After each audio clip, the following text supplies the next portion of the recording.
move item D up, is the next item. From commission staff up to the public hearing portion of the meeting. Did I need to step down? And I concur, Mr. Chairman. Very well. Mr. Brown will be stepping down due to the fact that he lives out there and knows Mr. Lickey. Live in an RV. He said, well, I work construction. I'm going to be coming and going. I said, okay, no problem. 3 years go by. He hasn't moved. He hasn't gone on construction. So I tell him again, this RV is not zoned, this land is not zoned for an RV. You have a 14 by 70 trailer that was on this land whenever you bought it, and the RV is not allowed. Well, I work construction. Okay. So in our ordinance, there's no room for variance for an RV. It states in our ordinance that there shall be no RVs in our zoning district. And the reason why we have ordinances, of course, is to protect property values. And also in my neighborhood, we had one other person have 2 RVs on their own with people living in them. And it's just getting out of hand.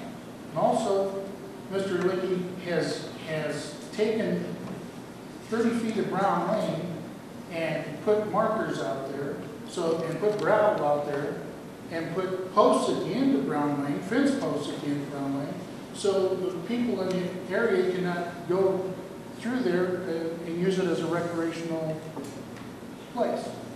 Okay? It's not his property. He put up the fence post. I drove up there to take a look, and then he filed a restraining order on me to 500 feet, which I couldn't even go to my house. Restraining order, which got thrown out by the judge. But he's not in compliance with anything. And that's all I got to say. Well, do you agree that we give him a little extra time and we'll go out there and investigate? You can give him all the time in the world, but that travel trailer is not going to turn into a mobile home. That's just all there is to it. It's a travel trailer.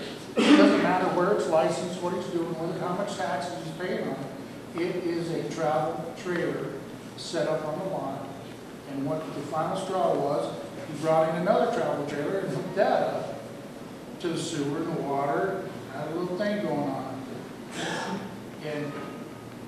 But it's not going to change the shape of that travel trailer from being a travel trailer. But you can get him all the time you want. He's been there 7 years.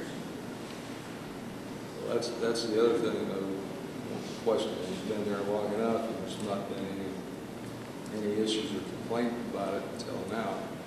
No. I just, if you did not hear me, I've stated over the years, I brought it to his attention that you can't have a travel trailer. Well, you brought it to his attention. Yes, and he's always been, well, I'm going to be moving. I work construction, being a good neighbor. I don't want to go up there and say, you know, I'm going to go file a paper on you because you're not moving your damn trailer. This is 3 years ago. 4 years ago, when the last time I talked to him. And then once he started getting the community up there, then I had to report him to the building department.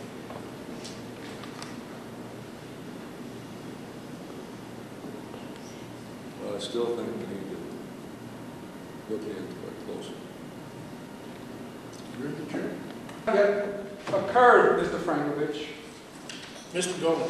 Excuse me. I can look at who I want to. Mr. Dolan. Mr. Brown, You I will can direct look at your him if I want comments. to. You will Do not direct your- interrupt me. This is a proper comment.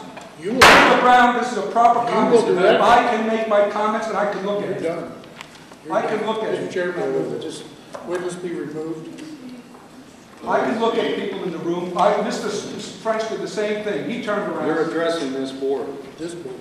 You're not addressing the people in the audience. Thank you. Now, My name is Patrick Hennigan. I moved to Humboldt County about 4 years ago from a small community, Glen Avon, in Riverside County, California. If there's anybody that's done any serious study of environmental legislation in the last 20 years, they're familiar with Glen Avon and the Stringfellow acid pits. It is what happens when the system fails. There's a young man in this room who once attended Glen Avon School, which at one point in its history was covered with sludge from the acid pits, which was a dumping ground for aerospace companies, manufacturing companies, all over Los Angeles, San Bernardino area. I'm not here to give testimony on the technical issues. You've got people that have made much better presentations than I, but this is a very serious matter. It has very much concerned me when I look across the faces at somebody who is trying to provide accurate technical information, and I see commission members laughing and then demand that the audience respect. Mr. Brown, shame on you. Thank you.